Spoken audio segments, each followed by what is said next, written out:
My name is Sarah, and I'm 41 years old. If you had met me 3 years ago, you probably would have said I had the perfect life. I lived in a quiet suburb outside Chicago with my husband, Daniel. We had been married for 17 years. We didn't have a mansion or luxury cars. But we had a comfortable home, stable jobs, and a life we built together from almost nothing. At least, that's what I believed.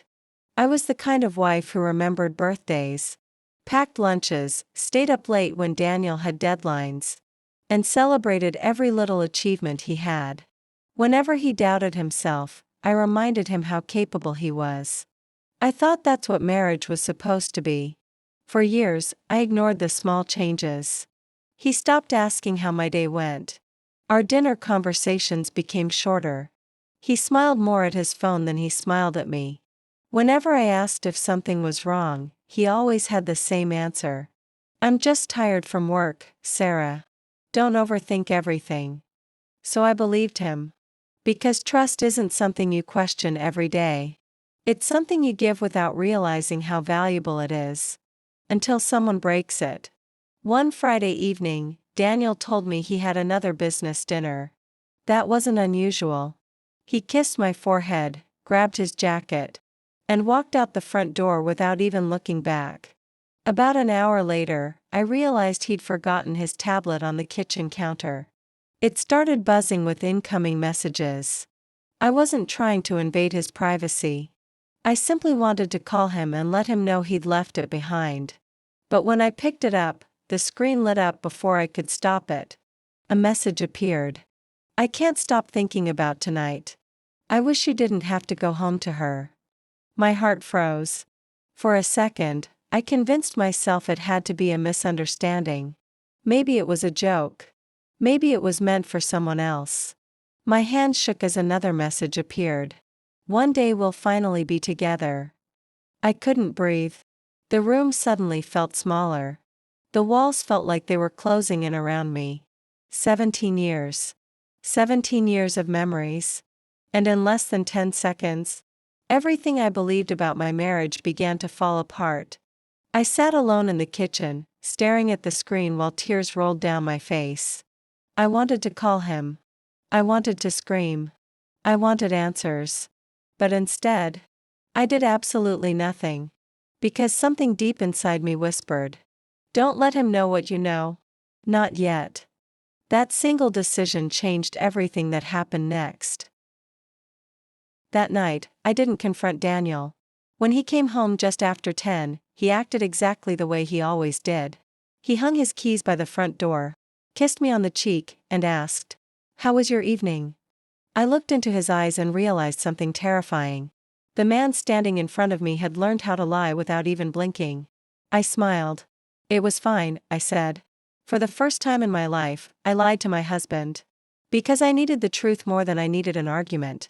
The next morning, after he left for work, I picked up his tablet again. My hands were shaking so badly that I almost dropped it. There were dozens of messages. Photos. Plans for weekend trips. Inside jokes that I had never heard before. And then I saw her name. Olivia. She wasn't just a stranger. She worked at Daniel's company. I'd met her once at a Christmas party. She smiled at me, hugged me, and said, "I've heard so many wonderful things about you." Now I understood why. She knew exactly who I was. She just didn't care.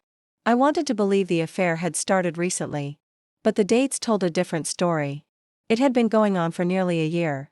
For an entire year, my husband had shared his heart with another woman while coming home every night to me. I locked myself in the bathroom and cried until I couldn't breathe. Then I looked in the mirror. My eyes were swollen. My hands were trembling. And for a moment, I barely recognized the woman staring back at me. That's when something changed inside me. I stopped asking, why wasn't I enough? Instead, I started asking, what do I do now?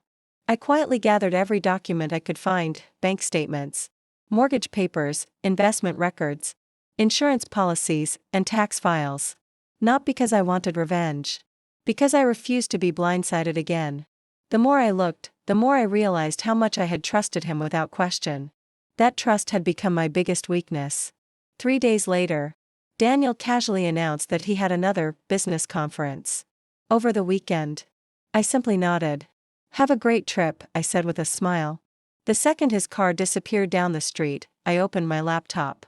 This time, I wasn't the heartbroken wife waiting for answers. I was a woman preparing to take back control of her own life. And that was the moment Daniel made the biggest mistake of his life. Because while he thought I was sitting at home crying over him, I had already started planning my future without him. The following Monday, I did something I never imagined I'd have the courage to do. I booked a consultation with a family lawyer. Walking into that office felt like admitting my marriage was over. My hands were cold, and my stomach was in knots. The lawyer listened quietly as I explained everything, the messages, the lies, the secret trips. When I finished, she leaned forward and said something I'll never forget. Sarah, don't make decisions based on anger. Make them based on facts. That sentence changed my life. For weeks, I stayed calm. I didn't argue. I didn't accuse Daniel.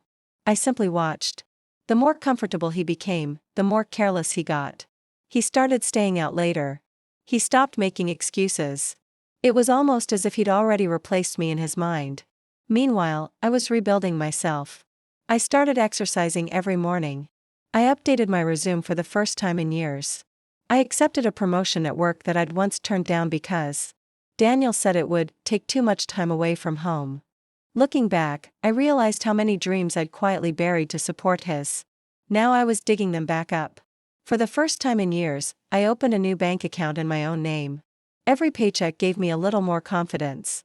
Every small step reminded me that I didn't need someone else's permission to build a better life.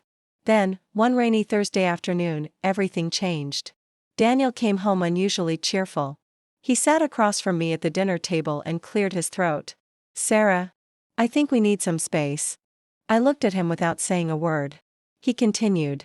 I haven't been happy for a long time. I think it's best if we separate. There it was. Not a single apology. Not a hint of guilt. Just carefully rehearsed words. As if 17 years together could be erased in a 5-minute conversation. I took a slow sip of my coffee. Then I smiled. If that's what you want, I won't stop you. For the first time that evening, Daniel looked confused. He had expected tears. He had expected me to beg. Instead, I stood up, walked to my desk, and placed a neatly organized folder in front of him. Inside were the divorce papers my lawyer had already prepared. Weeks earlier. The color drained from his face. Wait. You already knew? He whispered. I looked him straight in the eyes and answered calmly. I've known for a long time, Daniel. The only difference is, while you were planning your new life, I was preparing for mine. At that moment, I saw something I hadn't seen in months. It wasn't love. It was fear.